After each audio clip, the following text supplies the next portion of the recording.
Well, welcome everyone to Carving a New Path. This is the second episode. And my guest today is Sean Higgins. So I want to just start by saying, before I introduce Sean, that most of us were raised in a society that encourages productivity and do. And here we are at a time of global shutdown. It has disrupted our daily routines and given us a chance to pause and reflect on our lives, to practice going inward. And with my guest, Sean Higgins, today, we're going to talk about what led him to write his book, Living Your Purposeful Life, in 2013, and talk about the morning calm meditations that he started a few weeks ago to support people during this time of change. Well, Sean is the CTO of Herjavec Group in Canada, the largest independent security company. And CTO, for anyone who doesn't know, is Chief Technology Officer.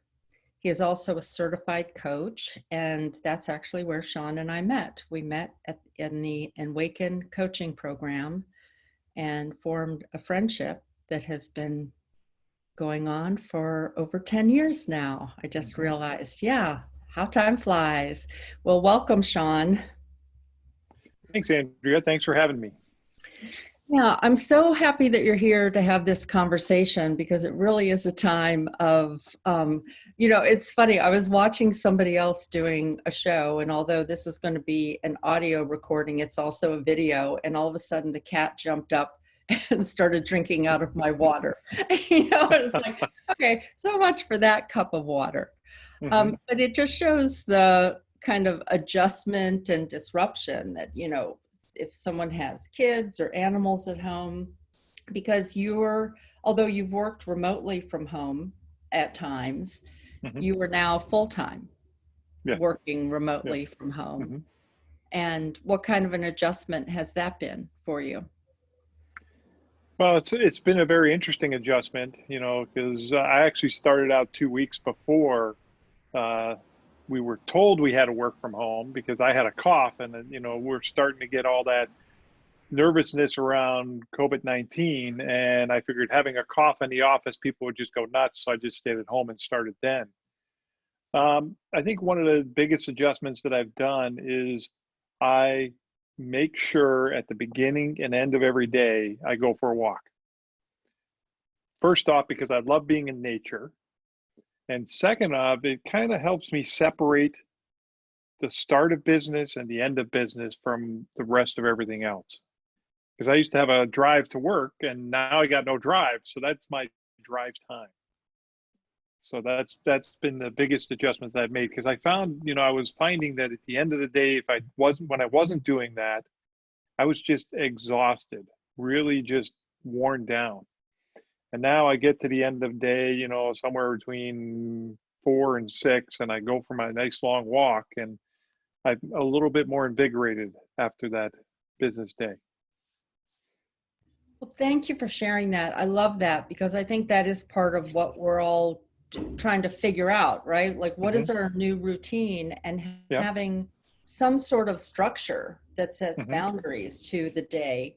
And to me, it's like the fact that the title of your book, Live Your Purposeful Life, is it not live a purposeful life, but it's like, no, yours, like what's unique to you? What is the structure that you need right now to be living your life, and how do you support that? And again, all kinds of different things depending on someone's situation and all. So I love that. That's fantastic. Well, Sean, one of the things I'm hearing people say is that for those of us who are working remotely or who've had an online business and have some structure already in our lives, we're starting to think about, well, I don't have that commute to work, or I don't go out in the evening for this. Maybe it's time for me to write my book, or to create something else, to really tune into creativity. So I wanted to talk about your book because it has so many great examples of how to find a deeper meaning in your Hmm. life, how to reflect and ask questions. And so I'm just going to read, this is on Amazon as part of the description. And then I have a question that I wanted to ask you. Okay. So in the description, it says, as part of the process, many of us forget what we came into this lifetime to experience. In living your purposeful life, I'm going to share my journey, and I hope that through my sharing, you are going to start questioning how you are acting, what you believe, and who you should be. And on the other side, you will start living your purposeful life. So I wanted to start by asking you if you would share a moment in your life when you began to ask questions. I know it's more than once. This is not a one-time event, but whatever kind of comes up for you to share.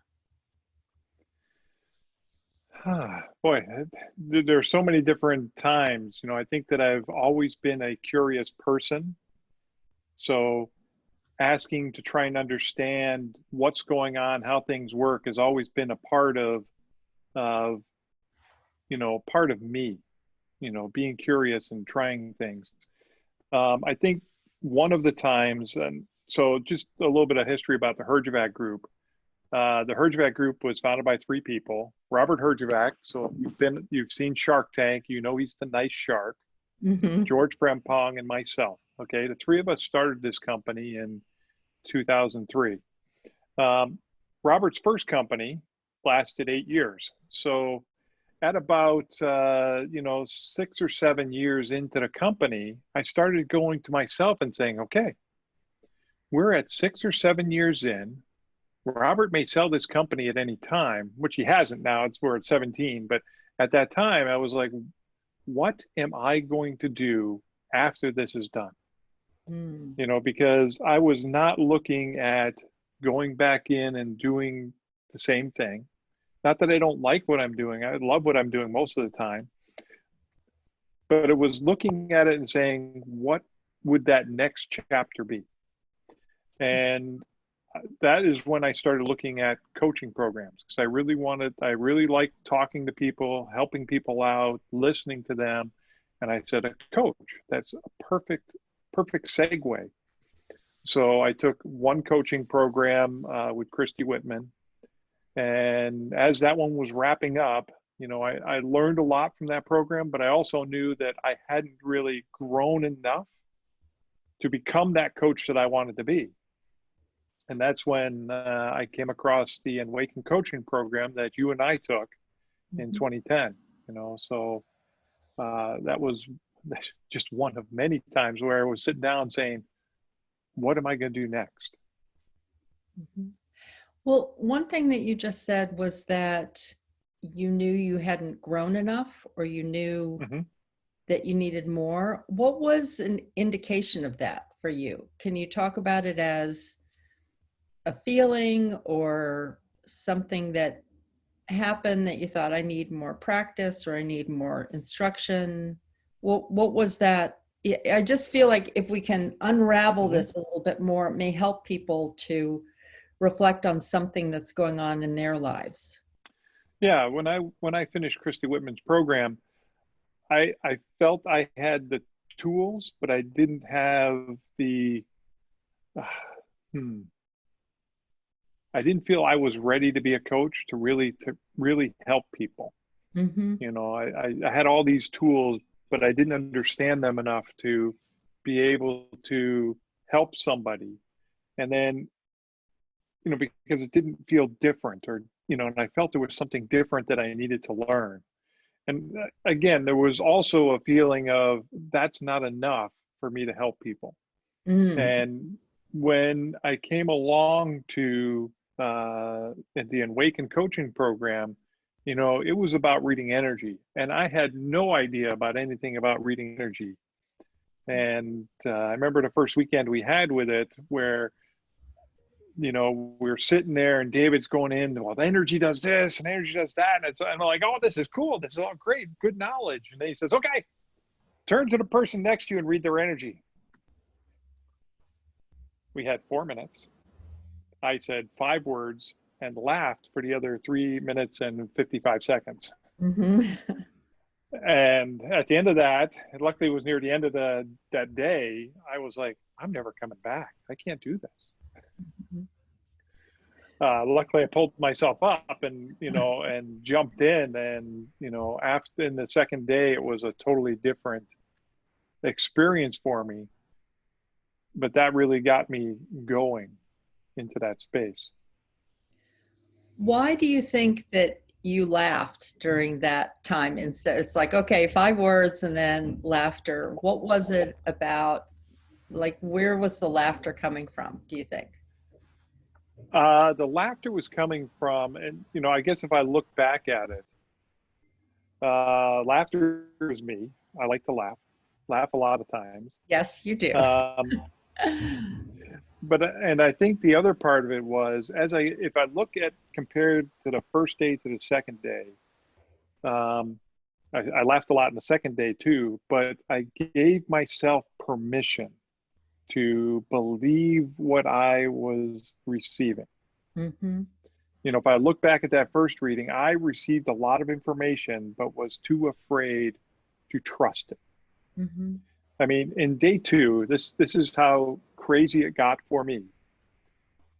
David's getting us to read the chakras, and each chakra has a different color, and he wants us to say, what is the color of the other person's chakra? Okay, I get to one of the chakras, I see a pumpkin. Okay? Sure. And it's not because it's orange, Mm-hmm. because I'm looking at the pumpkin and I'm just talking about this pumpkin, but the pumpkin, and this is what I'm seeing, and I'm talking about it laughing because it's just so crazy.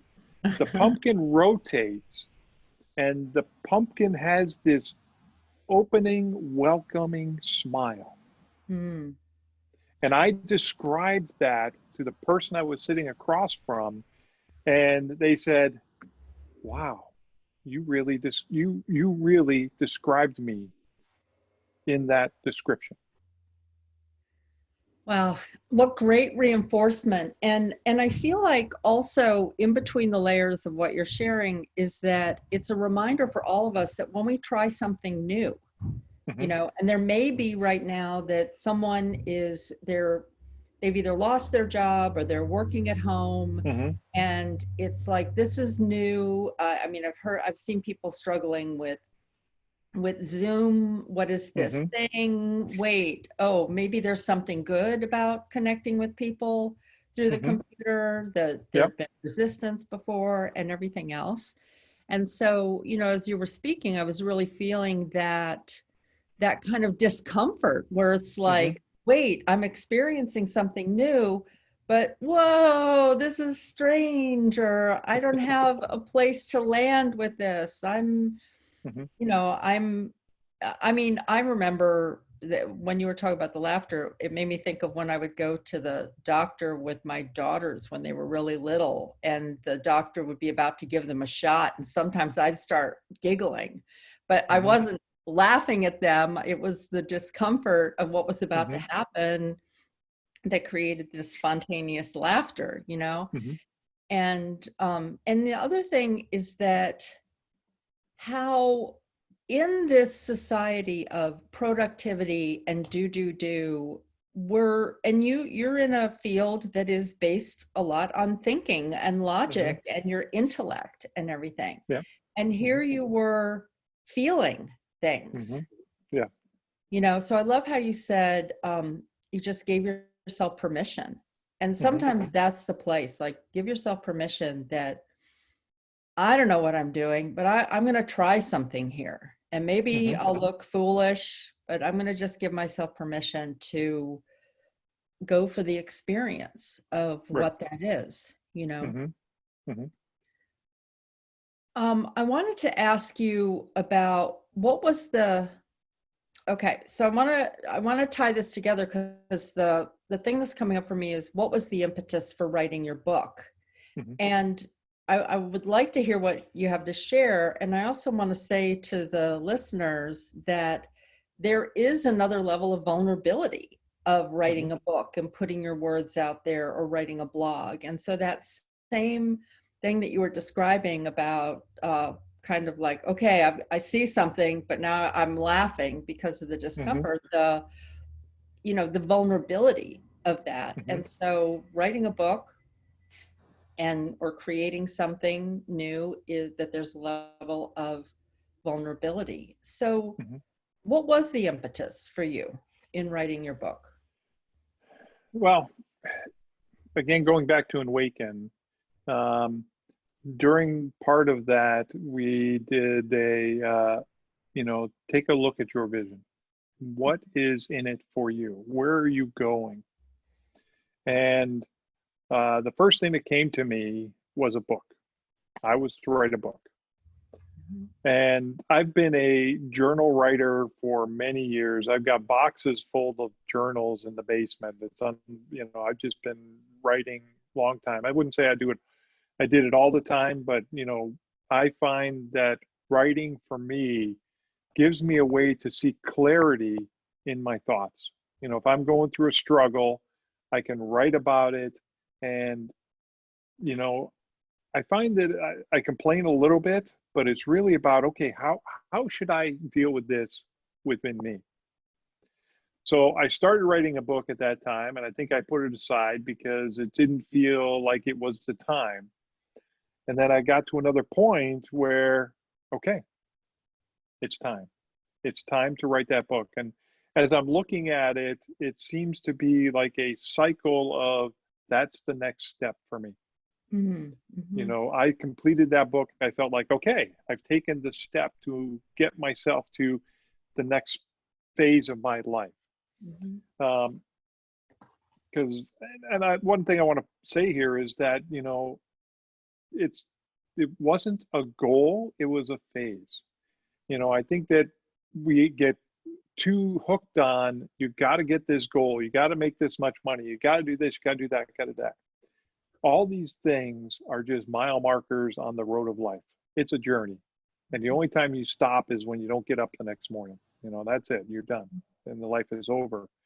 Um, so the impetus became that it was time for me to write because I was turning a next chapter of my life. And that's what the book encompassed, was all the questions I was asking myself to say, okay, now I've completed that part. Okay, now I'm at the next level. Where am I going now?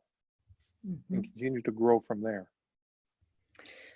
Well, I love that. And there were again, there's so many things that you shared in there. I mean, one thing is that sometimes we sit down and we're writing every day Hmm. and a book starts to emerge out of that writing. And then sometimes it's like we're writing and it's like, okay, that's all I'm going to write right now. I'm not going to finish Yep. this right Hmm. now. So, but at some point you have to start it, Yes. right? And Hmm. I know we will do a future show on your second book that will be coming Yep. out sometime in the next year, Hmm. and that you're in a process with that too. It's Yes. like, Hmm.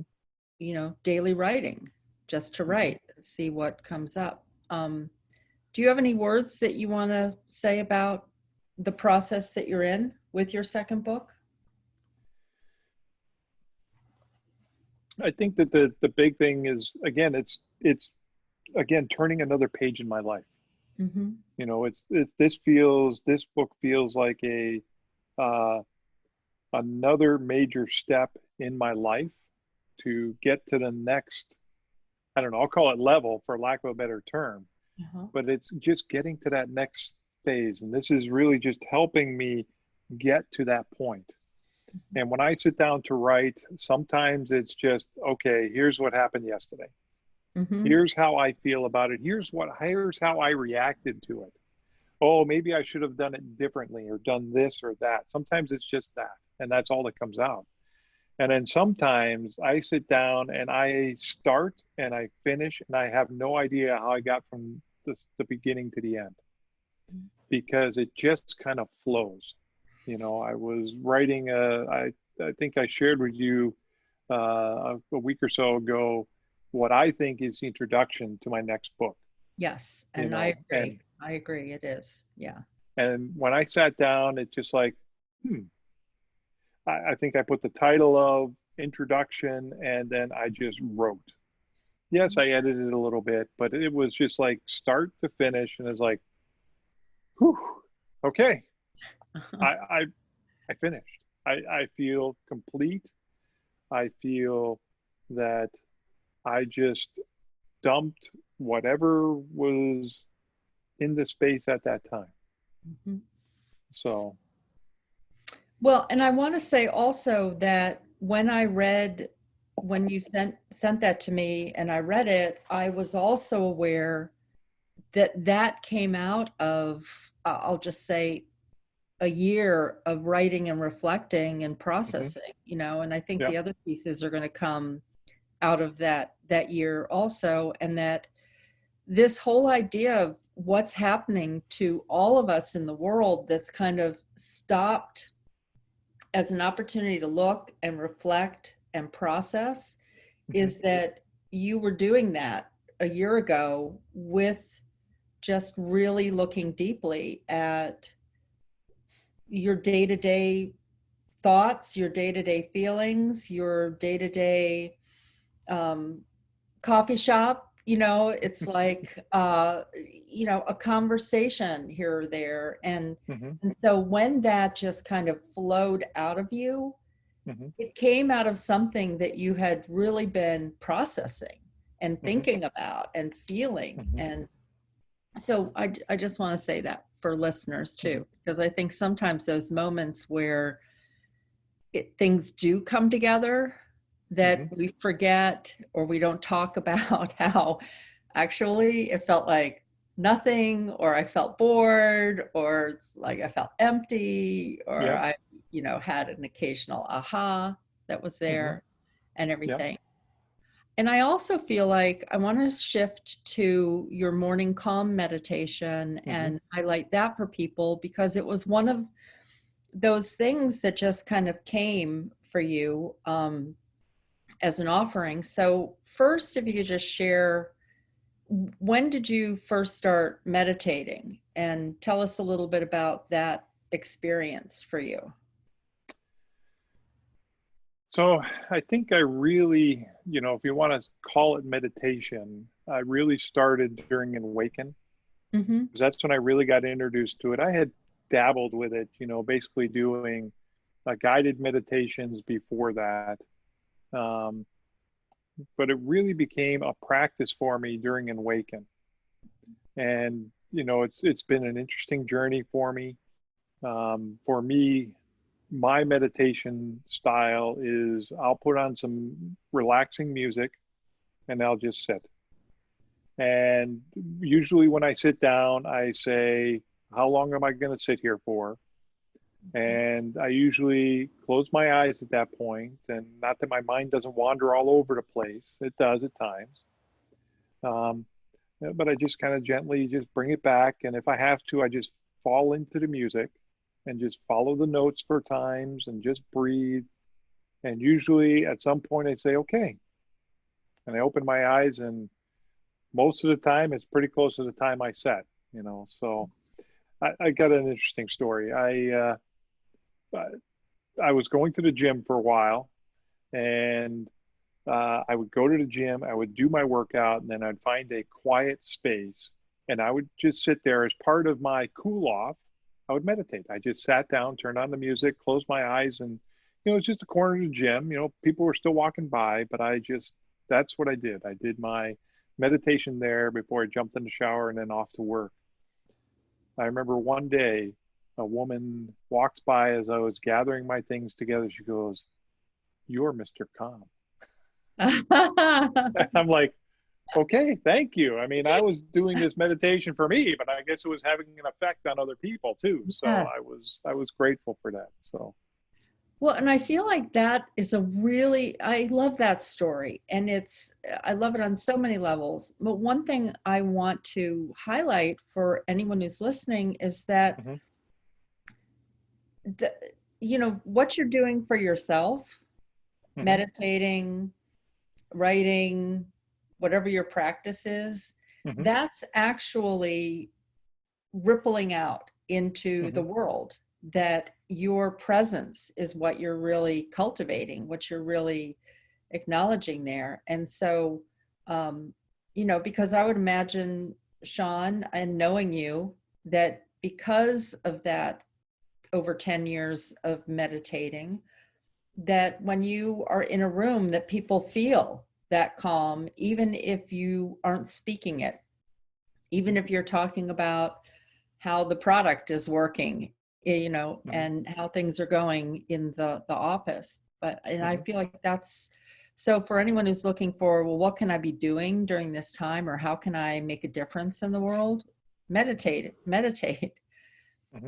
finding that place within you that calms you, so that that's who you are in your household, or on your calls with people from work, or when you occasionally go out to the grocery store, because we're all going less frequently than we did. Right? That's true. That's true. Making 1 or 2 runs a month is what we're trying to do. And then staying at home. So I wanted to just, I'd like you to talk a little bit about your morning calm, and kind of why you started it, and it as an invitation for people to, I know that I'm posting the link in the show page, so that for anyone who wants to come over and check out the recordings, that you have them on YouTube, and you have them in a bunch of different places, and you also do it live. But tell us a little bit about them. So, as a lot of inspiration that comes to me, it's part of my morning ritual for writing. I was sitting there one morning, and as I'm writing, the idea of doing a morning meditation came to me. And it was like, interesting. Maybe I should do it for everybody at Herjavec Group. Maybe I should offer it to Herjavec Group. And, I said, okay, it sounds like a good idea. It feels good. Let me just put that aside.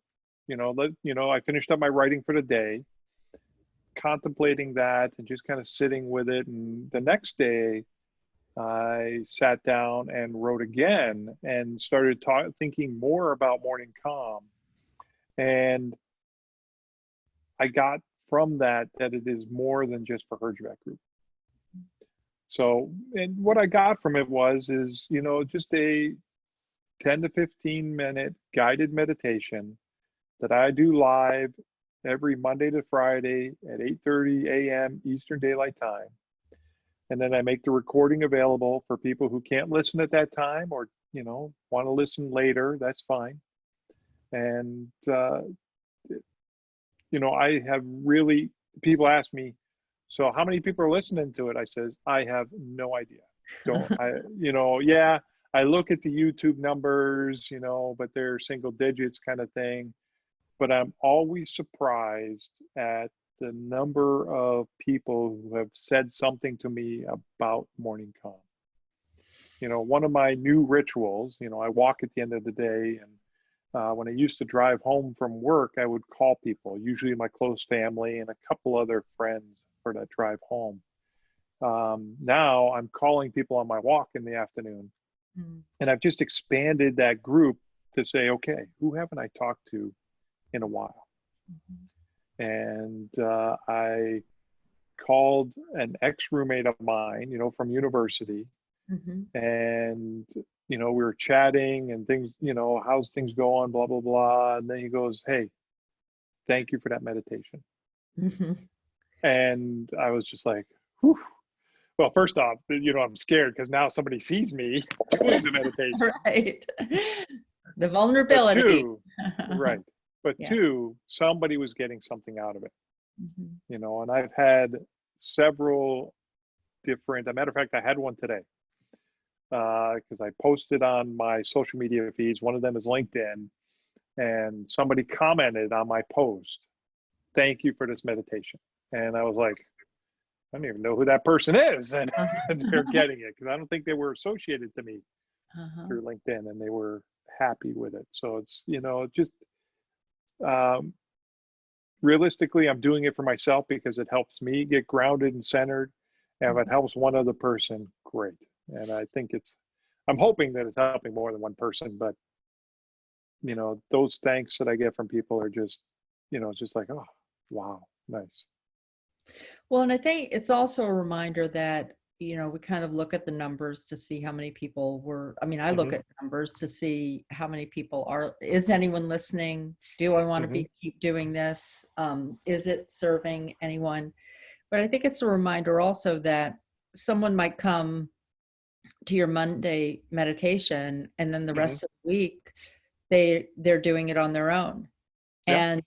And so we don't know the impact. Hmm. So trusting that voice inside of you that Hmm. said, okay, I'm going to do morning meditation. I think I'm going to Hmm. offer it for people at work. Yeah. And then waiting and kind of figuring out the logistics of it. What does Hmm. that look like? Because you're actually recording it in one place, Yeah. doing it live, and then you're Hmm. uploading it to other places. So even Hmm. that doesn't even show the numbers, Hmm. but it Yeah. that we don't even know how sometimes there's someone will do something and we're Hmm. following that inspiration to do it. We're doing it Yeah. from a heart-centered place. Hmm. It's filling us up. That's very Yeah. important. None of us should be doing anything where we're feeling, I mean, there's enough things that we have to do where we Hmm. may feel depleted, but something like Yeah. this, like Hmm. really offer from your heart what that is. Hmm. And Yeah. then not even knowing, you know, that somebody might listen to it once and they, Hmm. who knows, it starts them on a lifetime of meditating. And Yeah. um, so I'm glad you're doing it and I love it. And sometimes I'll be cooking dinner and I'll play it in the background. You know, it's like I've already Hmm. meditated in the morning, but I want to hear your calm voice. So I'm like Hmm. cooking with you clearing and guiding us in the background. So I appreciate you. Thank you. So I feel like this is the end of the show. We talked about your book, Live Hmm. Your Purposeful Life. We talked about morning calm meditation. And is there anything else you want to share before we sign off? No, I'm good. You know, people are moved to again, like my morning meditation. I am surprised by the people who have read my book and come up to me and say, "Hey, I read your book. It was great." And I was like, "Okay, who was that?" You know, but that's just the way it works. I think that I put this out there, and if it helps people, great. That's all that I'm hoping for. And you know, if you feel the urge to pick up my book or to pick up my meditation and it helps you, great. I'm thankful for you coming in and just I'm grateful that I could help you. Hmm. Well, I'm grateful for you, Sean. I thank you for being here. And I want to thank all the listeners also for being here and asking your own questions and really thinking about and feeling into what is mine to do right now. Hmm. And that may be meditate every day. Hmm. It may Yeah. be to go to Amazon and uh, purchase Sean's book on either Kindle or paperback and let it speak to you and let it inspire you to use this time as a new opening. Carving a Hmm. new path doesn't happen overnight. It That's is right. one step at a time. One step at a time. Yeah. All right. Well, thanks, Sean. Thanks for having me, Andrea. All right.